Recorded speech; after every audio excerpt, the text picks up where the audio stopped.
అందరికీ నమస్కారం. జీవితంలో తెలుసుకోవాల్సిన ముఖ్యమైన విషయం ఏమిటంటే, నీకు సమయం వచ్చేంత వరకు ఇతరులు కలిగించే నొప్పిని భరించాల్సి ఉంటుంది. ప్రతీదీ నాకు నచ్చినట్టే జరగాలి, నేను చెప్పిందే వినాలి అని అనుకోవటం మూర్ఖత్వం. ఎదుటివారి మనసును, మాటను అర్థం చేసుకుంటేనే ఎదుటివారి మనసులో స్థానాన్ని పొందగలవు. భవిష్యత్తు బాగుండాలంటే కొన్ని కఠినమైన నిర్ణయాలు తీసుకోక తప్పదు. ఎప్పుడైనా గమనించారా? నచ్చితే పెద్ద తప్పు కూడా చిన్నదే అయిపోతుంది. అదే నచ్చకపోతే చిన్న తప్పు కూడా పెద్దగానే కనిపిస్తుంది. కాదంటారా? ఈరోజు నీకు పలుకుబడి ఉందని తప్పులు చెయ్యకు. ఒకరిని మాటలతో బాధపెట్టకు. ఎవరి మనసును గాయపర్చుకో. బాగా గుర్తుపెట్టుకో, కర్మ సిద్ధాంతం అనేది ఒకటి ఉంది. అది మనం ఇచ్చిన దాన్ని తిరిగి మనకి ఇవ్వకుండా అస్సలు వెళ్ళదు. ఎదిరించేవాడు లేకపోతే బెదిరించేవాడిదే రాజ్యమవుతుంది.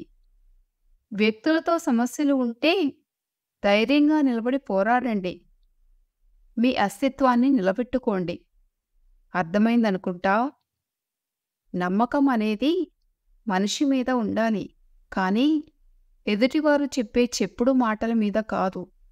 గుర్తుంచుకోండి, నీ చుట్టూ 100 మంది ఉన్నా నీ ప్రత్యేకత నీకే ఉంటుంది.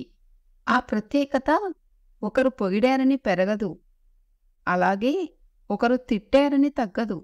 చింతించకండి, అంతా మంచే జరుగుతుంది. కాలం పరిచయం చేసిన మనుషులు అబద్ధం కావచ్చు, వారి చేత నేర్చుకున్న గుణపాఠాలు మాత్రం ఖచ్చితంగా నిజాలే అవుతాయి. నువ్వు నమ్మినా నమ్మకున్నా నీ చుట్టూ ఉన్న ప్రతి మనిషి జీవితంలో నువ్వు ఎప్పటికీ ఒక అవసరం మాత్రమే. ఆశకు అంతం అనేది ఉండదు, డబ్బుకు పద్ధతి అనేది ఉండదు. ఈ రెండింటి వెనకాల పరిగెత్తేవాడికి మనశ్శాంతి అనేది ఉండదు.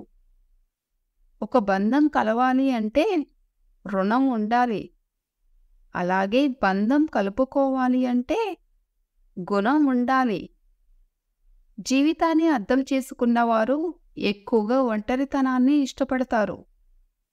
ఎందుకంటే ఈ ప్రపంచంలోకి మనం ఒంటరిగానే వచ్చాం, అలాగే మళ్ళీ తిరిగి ఒంటరిగానే వెళ్ళిపోతాం అని అర్థం చేసుకుని ఉంటారు. కాబట్టి కష్టం విలువ, అలాగే ఇష్టం విలువ ఒకరు చెప్తే తెలిసేవి కావు.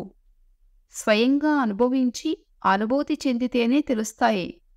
లేదంటే ఎదుటివారు పడే కష్టం తేలికగాను, చూపించే ఇష్టం చులకనగానూ కనిపిస్తాయి. ఎవరినో నమ్ముకొని ఏదో చేద్దాం, ఏదో అయిపోదాం అనుకోకు. ఇది కథ కాదు, జీవితం అని గుర్తుంచుకో. నీకోసం నువ్వు తప్ప ఎవ్వరూ నిలబడరు.